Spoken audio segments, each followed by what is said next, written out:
నేను ఎక్కడైతే ప్యానల్ పోయినో ఆడ సెలయి ఉంటాను. నా పేరు మంత్రాలమ్మ.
లంబాడోళ్ళ అయితే హైదరాబాద్ నుంచి అటు ఆ సైడ్ నుంచి వచ్చి ఇటు మేకలు కాసుకోవడానికి వచ్చి ఇటు నాగిలేరుంది వాగు.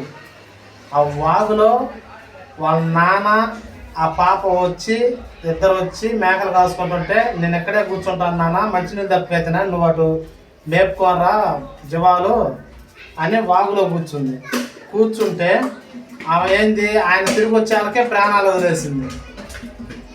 మంచినీళ్ళు దాహం ఎక్కువ ప్రాణాలు వదిలేస్తే ఇంకా ఏంది ఇలా జరిగిందని పాపను తీసుకొని జవాబు దొరుకుని వాళ్ళు ఊరు పెట్టిన పెద్దోళ్ళు వైదికులను అడిగితే నేను ఎక్కడైతే ప్యానాలు పోయినో ఆడ సెలయి ఉంటాను, నా పేరు మంత్రాలమ్మ అని పేరు పెట్టి పిలుచుకొని అక్కడ పూజ చేయండి, నేను సెలయి వెళ్తాను అని చెప్పింది.